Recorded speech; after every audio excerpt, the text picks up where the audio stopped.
베드로전서 2장 19절에서부터 25절까지의 말씀 우리 함께 교독하시고 마지막 절은 합독해서 봉독하겠습니다. 베드로전서 2장 19절에서부터 25절 말씀입니다. 제가 먼저 봉독하겠습니다. 부당하게 고난을 받아도 하나님을 생각함으로 슬픔을 참으면 이는 아름다우나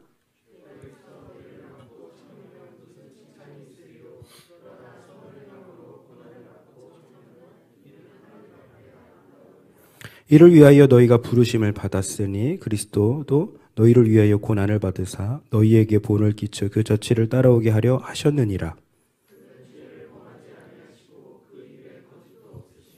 욕을 당하시되 맞대어 욕하지 아니하시고 고난을 당하시되 위협하지 아니하시고 오직 공의로 심판하시는 이에게 부탁하시며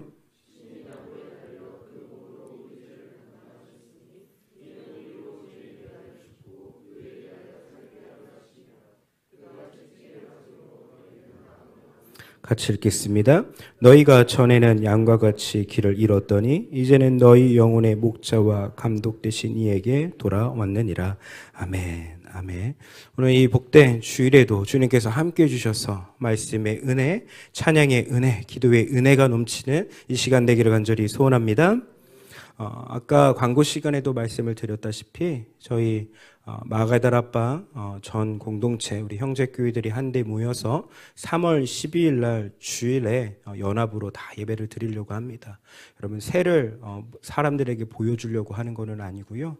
저희들끼리 모여서 이야기한 거는 여러분 우리 지금 코로나도 이제 거의 다 끝나가고 이제 온라인으로 드리고 계셨던 그 성도님들 가운데에 이제는 현장으로 나와서 예배 드려야 된다라는 바른 그 이해를 선포하면서 우리 일산방주교회에서도 온라인으로 드리고 계시는 몇몇의 성도님들 계시는데 우리 함께 현장에 가서 예배 드리자. 또한 죽어가고 있는 영혼들, 우리가 살려야 하는 영혼들 있지 않겠습니까? 그 영혼들을 우리 그 한데 모여서 성령의 불길 가운데 준비하는 그 예배 가운데에 그들의 영혼을 살릴 수 있도록 그 현장에 참여하고 그 현장의 불이 또한 각각의 개교회로 전파될 수 있도록 하기 위해서 우리가 준비하는 것입니다. 그러기에 우리 일산방주교회가 함께 기도하고 준비해서 여러분 다른 의미 없습니다. 죽어가고 있는 영혼들 살리고 잠자고 있는 영혼들 깨우는 우리 귀한 공동체 연합 예배로 드릴 터이니 여러분 합심해서 기도해 주시고 많은 참여 부탁을 드립니다. 이해되셨죠? 여러분 이번 주 어떻게 명절 잘 보내시면서 잘 지내셨나요? 너무 추웠습니다. 그죠? 역사상 얼마나 추웠는지는 잘 모르겠지만 제가 살아왔던 생전 가운데 제일 추웠던 날들이었던 것 같아요. 특히 화요일과 수요일은 그 추위는 이루 말할 수 없이 엄청 추웠던 것 같습니다. 그래서 한편으로 드는 생각은 그거였어요. 우리가 섬기는 노숙인 선생님들, 우리가 매주 만나는 그 선생님들은 얼마나 추웠을까. 그래서 사실 저희가 매주 어제도 다녀왔지만 매주 그분들 선생님들 만날 때 지난주에도 너무 추워질 거라는 그 한파의 특보 가운데에 저희가 정말로 어마어마한 양의 그 방한용품과 모자와 그리고 장갑과 그리고 패딩과 진짜 준비를 해서 다 드렸어요. 그런데 아무리 준비해도 너무 추울 것 같지 않습니까? 그래서 제가 주중에 몇 번을 다녀왔습니다. 몇 번을 다녀와서 갔는데 하루는 이제 새벽 예배 끝나고 이렇게 거기가 조금 돌아다니기가 너무 커가지고 몇몇 청년들 데리고 새벽 예배 끝나고 갔다 왔어요. 하는데 진짜 내려서 그 강바람 가운데 너무 추운 거예요. 한강 그 다리 밑에 계시는 분들 여러분 그 추위 가운데요 거기서 주무시고 계세요. 다리 밑에. 그러니까 우리가 생각하는 그 개념이 아니라요. 그냥 다리 밑에요. 그냥 박스 뒤집어 쓰고 그러고 주무시고 계시더라고요. 그래가지고 또 갖고 있었던 핫팩을 정말 많이 나눠드리고 그리고 여기서 계시면 안 된다고 얘기했는데 자기는 여기가 좋다라는 거예요. 여기가 편하다는 거예요. 그리고 또 저쪽에 텐트 치고 계시는 분들 가운데는 한 명 한 명 확인했습니다. 혹시라도 이 추위 가운데에 죽은 사람이 있을까봐 걱정스러워서 선생님이 또 소리가 나요. 그 살아있구나. 그래서 드리고. 근데 어느 텐트 가운데 소리가 안 나는 거예요. 그래서 제가 웬만하면은 안 열어보거든요. 근데 그날은 너무 추워서 일일이 다 열어봤어요. 열어봐서 다행히 사람이 없는 거예요. 아니, 이분은 추우니까 나가셨다라는 생각이 들고 다 확인해서 여기 서울교 밑에 가운데 다리 밑에 가운데에는 우리가 어찌됐든 다 죽으신 분 안 계시는구나. 그리고 영등포 공원으로 가고 역전으로 가고 그렇게 하면서 핫백들 다 나눠주는 시간을 가졌습니다. 그러면서 제가 또 주중에 또 가서 이번에 낮에 갔는데 가서 이제 그 역전에 가고 뒤에 있는 쉼터 쪽에 가고 그리고 작은 공원이 하나 있어요. 거기도 가서 이제 그분들을 만나는데 어떤 이제 그 선생님이 이렇게 저를 딱 보더니 목사님, 목사님 때문에 더웠어요. 핫팩을 몇 개를 붙이고 몇 개를 그분의 텐트를 가봤더니요. 텐트에 핫팩을 이렇게 쫙 깔아놨어요.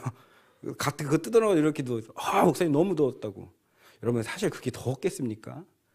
그 추위 가운데 잘 버틸 수 있다라는 거죠. 너무 감사했어요. 근데 그 선생님이 저한테 얘기했는데 목사님 그런데 제 친구가 죽었습니다.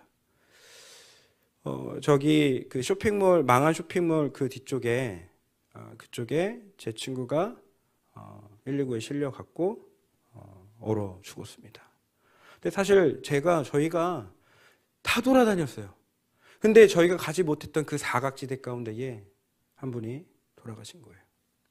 또 저희 공동체 목사님들은 서울역으로도 나가고 인천에 있는 부평, 동인천 다 각각의 노숙인들을 살피려고 다 나갔습니다. 그 중에 이제 길튼교회 최성열 목사님이 이제 쪽방촌의 문을 다 두드리면서 계시나 안 계시나 살아계시나 하시다가 한쪽 문을 막 두드리는데 소리가 나지 않는 거예요. 인기척이 나지 않아서 문 열고 들어갔어요. 들어갔더니 그 쪽방촌에 있는 어르신께서 소천하신 거예요. 근데 쪽방촌에 계시는 분은 그래도 전기가 들어오잖아요. 전기장판을 켜고 주무시다가 돌아가셨는데 이 살이 장판에 딱 붙어 있어가지고 여기가 다 썩어 들어가면서 소천하셨다는 얘기를 제가 들었습니다. 경찰이 와서 이제 시신을 수습을 하고 이제 최초의 발견자가 목사님이기 때문에 목사님께 이런저런 얘기를 했다라고 얘기를 해요. 근데 처음에는 의심의 눈초리로 목사님을 대했지만 우리는 이렇게 매일같이 이렇게 매주 이 사람들을 섬기고 이 방에 와서 도시락을 나눠드리고 우리가 이게 방한용품도 주고 있습니다라고 했더니 오히려 경찰이 의심의 눈초리가 아니라 그 눈초리가 바뀌어 존경과 감동의 눈초리로 바뀌었다라는 이야기를 좀 들었습니다. 그 얘기를 듣고 이제 저도 나름대로의 이제 기도 시간 가운데에 기도를 하는데 여러분 진짜 열심히 주중에 그 추위 가운데 돌아다녔거든요.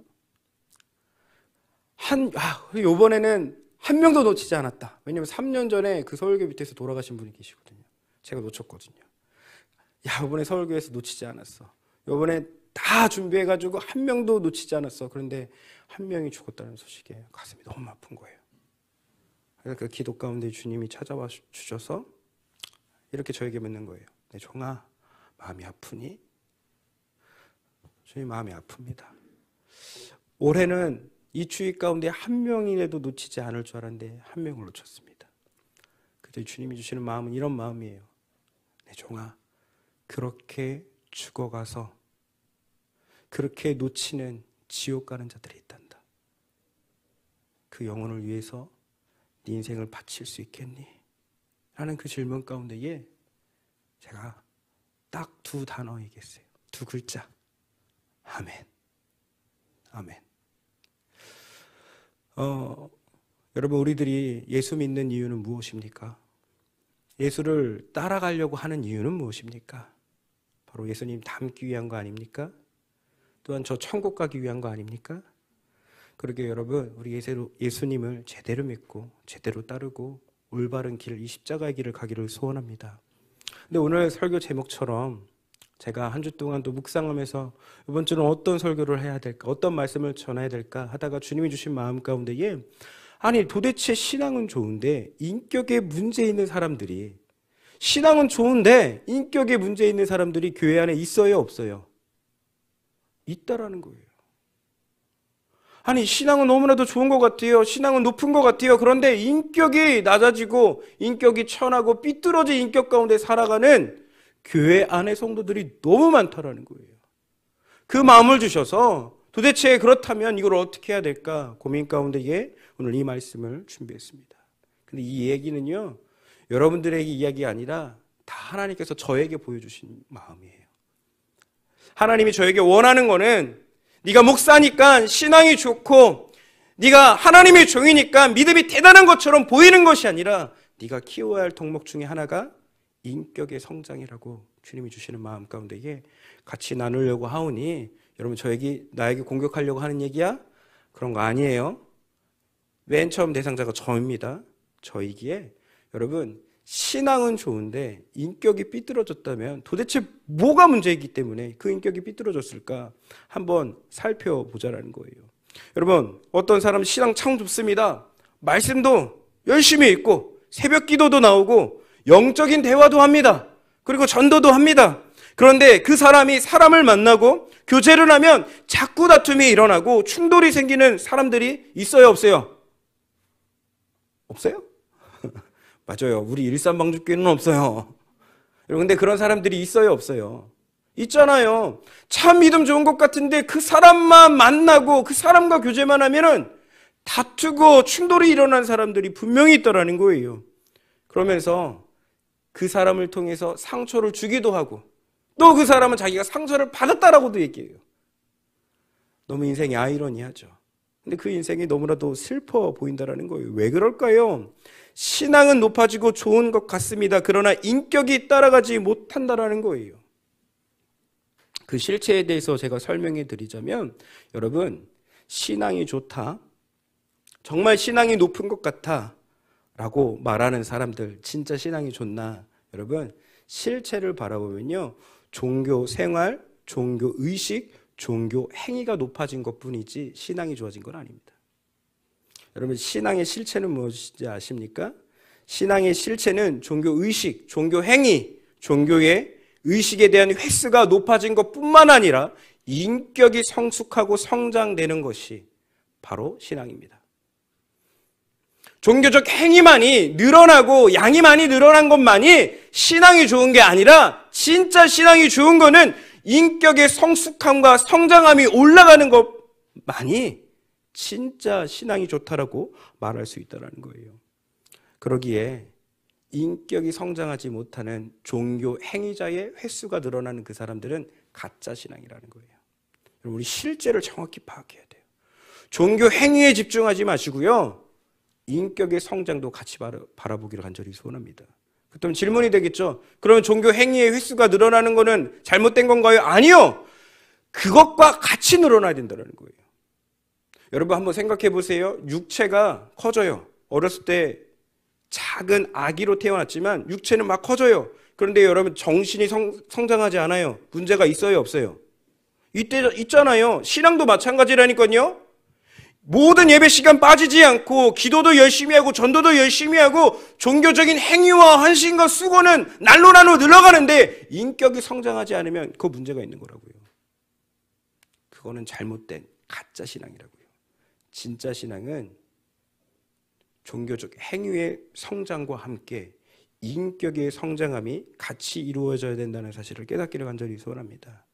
여러분, 성숙한 그리스도인, 성령 충만한 사람, 주님과 동행하는 사람, 여러분, 이 사람들이 비인격적이에요. 진짜로 그 사람들이 성령 충만한 사람이라고 볼 수 있을까요? 성숙한 그리스도인이라고 볼 수 있을까요? 저는 아니라고 생각합니다. 성숙한 그리스도인, 성령 충만한 사람은 인격적인 사람이 될 수밖에 없습니다. 왠지 아세요? 여러분, 혹시 갈라디아서 5장 22절부터 23절 말씀 가운데에 성령의 열매가 나타나요. 성령의 열매에 대해서 설명을 하고 있어요. 우리 같이 한번 읽어볼까요? 갈라디아서 5장 22절에서부터 23절 말씀입니다. 시작. 오직 성령의 열매는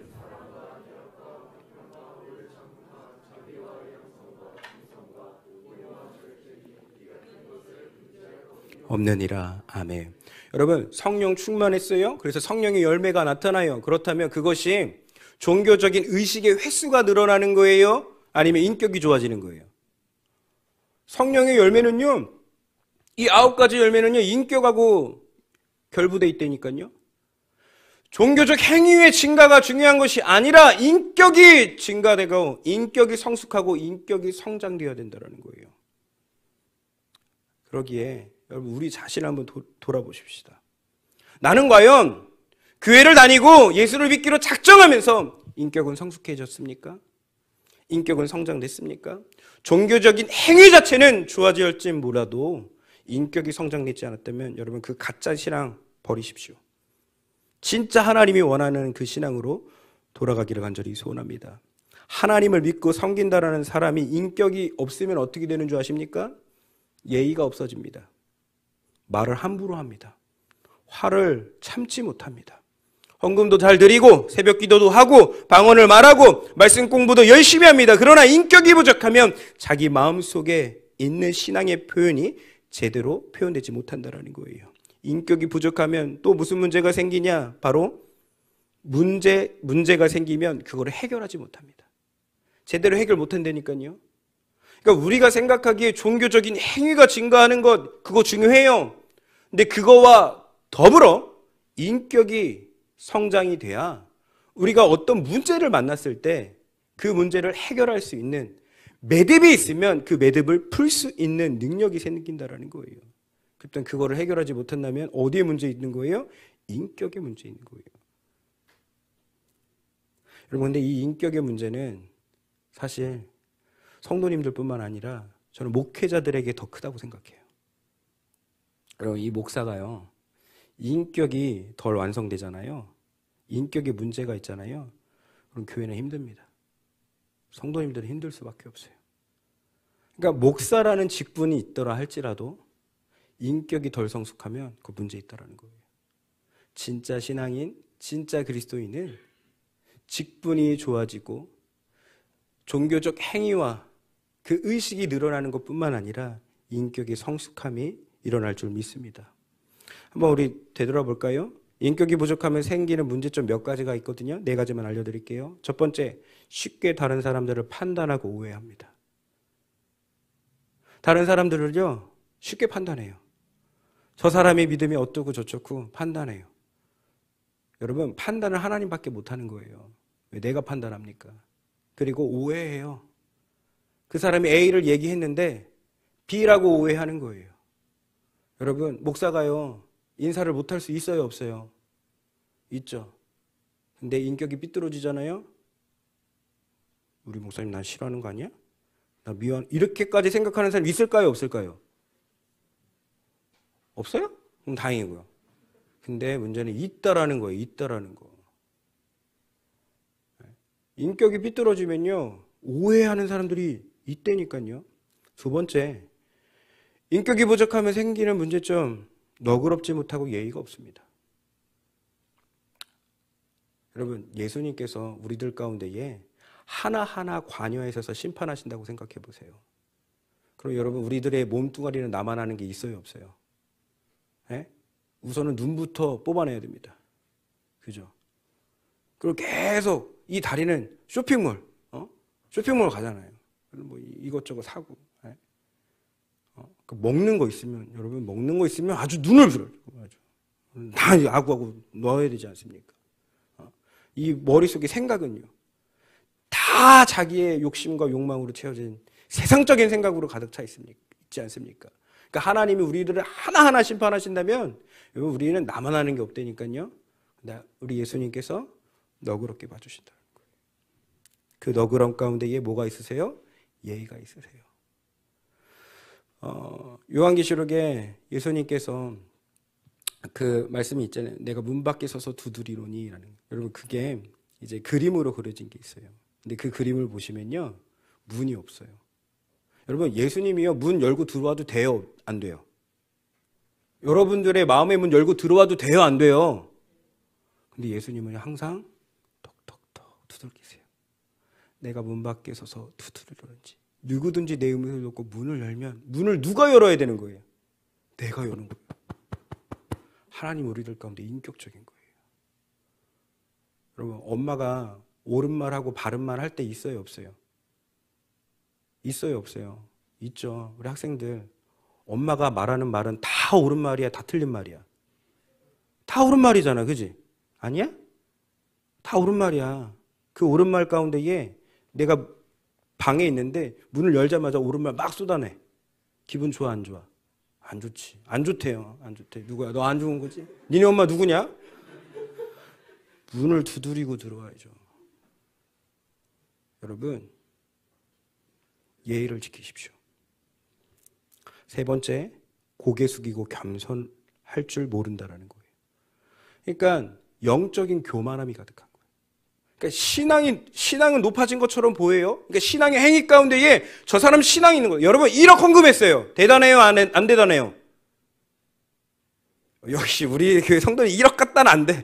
1억 헌금하는 것 같다는데 여러분 10억 헌금했어요. 그 사람 믿음 좋은 것 같아요? 안 좋은 것 같아요? 좋은 것 같잖아요. 여러분 헌금 많이 했다고 믿음 좋고 신앙 좋은 게 진짜 아니라니까요. 여러분 헌금 많이 하면 뭐예요? 겸손할 줄 모르는데. 나 돈 많아. 이 교회 굴러가는 거 내가 헌금해서 하는 거야. 여러분 이런 사람이 있을까요? 없을까요? 내가 성경 지식 좀 안다고 그 성경 지식에 대해서 교만을 떠는 사람이 있을까요? 없을까요? 있어요. 인격이 부족하면 생기는 네 번째, 자기 잘못을 솔직하게 인정하지 못합니다. 이 부분이 너무 중요해요. 이게 제가 제일 못하는 부분이에요. 여러분 지금 얘기한 게 다 남의 얘기하는 게 아니라 다 제게 얘기하는 거예요. 내가 잘못한 게 있잖아요. 정말 인격적인 사람은 그 부분에 대해서 인정을 합니다. 그런데 인격이 삐뚤어졌잖아요. 무슨 내가 그러냐고. 난 그런 사람 아니라고. 목사님 저는 그런 사람 아니에요. 라고 하면서 울그락불그락 화내고 분노하는 사람이 있어요. 절대 인정하지 않아요. 분명히 잘못됐음에도 불구하고 인정하지 못한다는 거죠. 여러분 그것은 신앙의 문제가 아니라 철저하게 인격의 문제였다라는 거예요. 그런 것 가운데에 여러분 오늘 말씀은 두 가지의 고난에 대해서 설명을 하고 있거든요. 베드로전서에. 첫 번째 고난은 무엇이냐면 바로 의의 고난을 이야기하고 있습니다. 두 번째는 뭐냐면 바로 죄의 고난에 대해서 이야기를 하고 있습니다. 우리가 살펴볼게요. 베드로전서 2장 19절에서부터 20절 말씀입니다. 같이 읽도록 하겠습니다. 시작. 부당하게 고난을 받아도 하나님을 생각함으로 슬픔을 참으면 이는 아름다우나 죄가 있어 매를 맞고 참으면 무수 칭찬이 있으리요. 그러나 선을 행함으로 고난을 받고 참으면 이는 하나님 앞에 아름다우니라. 아멘, 아멘. 여러분 부당하게 고난을 받아도 여러분 이건 뭐예요? 내가 예수님 때문에 이 길을 가는 데 있어서 고난을 받는 것은 그건 의의 고난이라고 이야기해요. 그러나 20절에 죄에 있어 매 맞고 죄 때문에 내가 고난을 당하는 건 이건 뭐예요? 죄의 고난이에요. 즉 앞에 있는 것은 의의 고난은 영의 고난이고요. 이 죄의 고난은 육의 고난이에요. 여러분 이 육은 뭐예요? 내 삐뚤어진 인격 때문에 받는 고난이라고요. 결론부터 말씀을 드릴게요. 여러분 그렇다면 우리가 어떻게 이 삐뚤어진 인격을 좋은 신앙으로 발전될 수 있을까? 여러분 두 가지만 기억하십시오. 첫 번째는 나 자신을 제대로 알았으면 좋겠습니다. 그러면 그 나 자신을 어떻게 아냐? 말씀을 통해서 알아야 돼요. 여러분 제발 마태복음 5장, 6장, 7장을 묵상하십시오. 그리고 그 마태복음 5장, 6장, 7장을 적어가면서 나는 과연 예수님께서 말씀하신 이 말씀에 합당한 사람인지 나는 과연 이 말씀을 정말로 따르는 사람인지 하나씩 적어보세요. 심령이 가난한 자는 복이 있대요. 천국이 그들의 것이래요. 나는 심령이 가난한가? 한번 보세요. 의에 줄이고 목마른 자인가? 애통한 자인가? 화평한 자인가? 하나씩 적어보세요. 말씀 가운데 적어보세요. 원수 어떻게 하래요? 원수 짓밟으래요? 눈 찔러버리래요? 복수하래요? 아니잖아요. 성경은 뭐라고 했어요? 사랑하라고 얘기하잖아요. 용서를 얼마큼 하래요? 70번씩 7번이라도 용서하라고 하셨어요. 그거는 계속 용서하라는 소리예요. 적어보시라고요. 황금률의 비율이죠. 너희가 대접받고 싶으냐? 어떻게 하라고요? 먼저 대접해라. 먼저 섬기라는 거예요. 여러분, 울산방주교회는 뭐 사랑이 없어. 여러분 먼저 사랑하십시오. 그게 참된 그리스도인이고 그게 참된 신앙인입니다. 그게 신앙 좋은 거예요.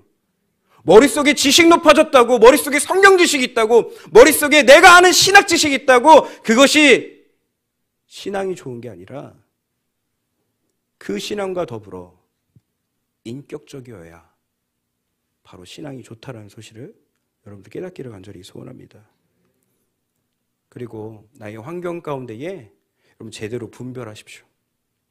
이 분별이 과연 정말 의의 고난을 통해서 오는 분별인지, 고난인지, 아니면 나의 삐뚤어진 인격과 상처받은 인격 가운데에 오는 고난인지 정확히 분별할 줄 알아야 돼요. 어느 성도님이, 이제 두 분의 성도님을 말씀을 드릴게요. 어느 성도님이 저기 오셨는데 상담받고 싶은데 내용은 이거예요. 남편 때문에 신앙생활 너무나도 힘들다라는 거예요. 남편이 교회만 가면 때리는 거예요. 교회만 가면 핍박하는 거예요. 교회에 대한 증오가 있어서 그런지 이 성도님이 어느 날 교회를 찾아왔는데 얼굴에, 온몸에 팅팅 부어 있으면서 멍든 자국으로 온 거예요. 그러니까 남편이 하도 때려서 교회로 도망쳐 온 거예요. 근데 그 남편이 교회를 쫓아온 거예요. 그러면서 2년 전년 하면서 여자 빨리 보내라고 제가 사무실로 숨겼거든요. 여자 내보내라고 네가 저한테 네가 저 여자 어떻게 하려고 하는 거 아니야? 여러분 그것 가운데에 이 여성분이, 이 성도님이 이제 그분 남편분 돌아가시고 목사님 저 어떻게 해야 돼요? 저 어떻게 해야 돼요? 남편 때문에 남편이 십자가입니다. 이렇게 말하는 한 분이 계시고 여러분 또 한 분은 어느 여자 성도님이 목사님 저 남편 때문에 너무 힘들어요. 남편이 제 십자가예요. 그 얘기를 들어봤어요. 얘기를 들어봤더니 그러니까 남편하고 뒤지게 싸우는 거예요. 말로. 이분은 안 져요, 안 져. 남편이 얘기하면 안 져. 그럼 남편에 대해서 막 얘기해야 되는 거예요. 끝까지 싸워서 이겨야 되는 거예요. 여러분, 그 두 부부관계의 고난이 같아요, 달라요?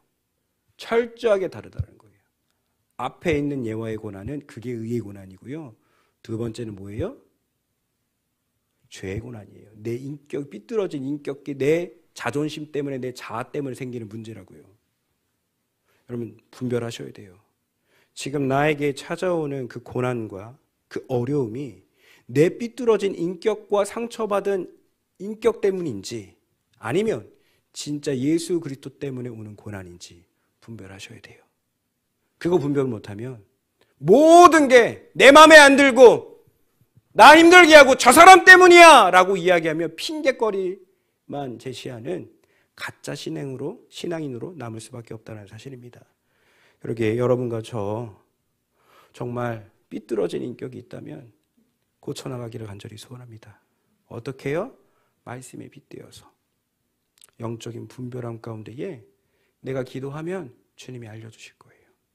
내가 기도하면 주님이 내가 고쳐야 할 부분들, 내가 깎아야 될 부분들, 내가 꺾어야 되는 부분들, 내가 다듬어야 할 부분들 주님께서 기도로 가르쳐 주실 거예요. 그때 모른 채 하지 마시고요. 여러분들 꺾이기를 간절히 소원합니다. 말씀으로, 기도로. 그런데 이런 사람들은 또 자기가 알아요, 몰라요? 몰라요, 몰라. 그래서 우리 일산방주교 성도님들은 꼭 남편과 아내와 자녀들에게 물어보십시오. 나 어떤 사람인지. 그럼 그 실체를 알려줄 거예요. 가짜 신앙인지 진짜 신앙인지. 하실 거예요, 안 하실 거예요? 안 할 거죠? 다 일일이 다 전화할 거예요, 그러면. 남편에게 물어봤냐고, 아내에게 물어봤냐고. 여러분 꼭 기억하십시오. 신앙이 좋다라고 하는 것은 종교적인 행위가 증가하는 것뿐만 아니라 모두 증가한다고요? 인격적인 성장도 증가한다는 사실을 깨닫기를 간절히 소원합니다. 이 얘기하고 말씀 마무리할게요. 한 번은 저희가 예전에는 마가다락방 집회가 끝나고 저녁에는 집회가 끝나고 그 기도원 뒤쪽에 원장실이 있었어요. 그 원장실에 목회자들이 다 모였어요, 항상. 그래서 목사님의 이야기를 항상 들었거든요. 그때에 목사님이 어떤 얘기를 해주셨냐면 박보현 목사님께서 야, 우리 마가다락방의 기도원에서 제일 믿음이 좋고 제일 좋은 신앙인이 누군지 아냐? 내가 오늘 그 사람 알려주려고 한다. 여러분, 그 사람 너무 궁금하잖아요. 궁금해요, 안 궁금해요? 궁금하죠. 저는 이런 생각했어. 난가? 왜냐면 저 그때 정말 열심히 산기도 다녔거든요.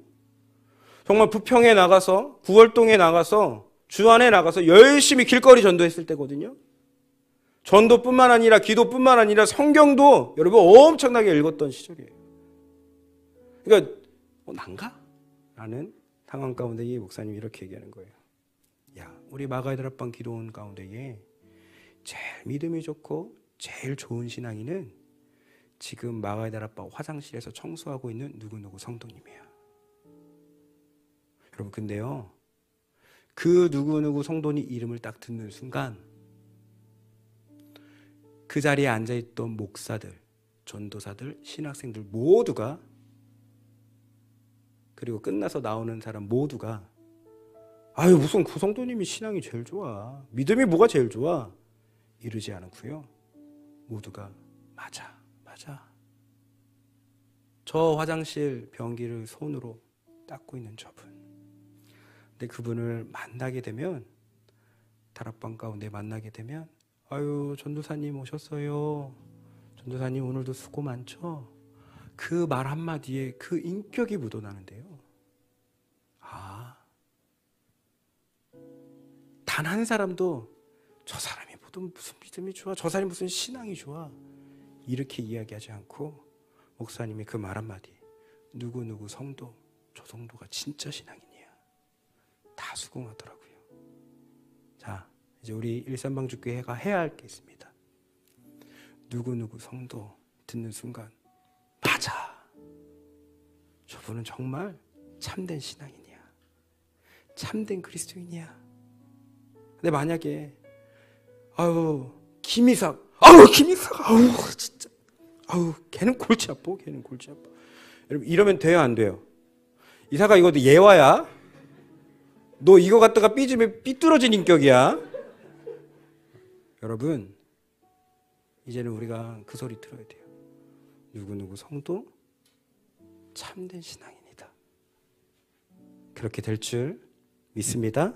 우리 이 찬양 같이 부르겠습니다.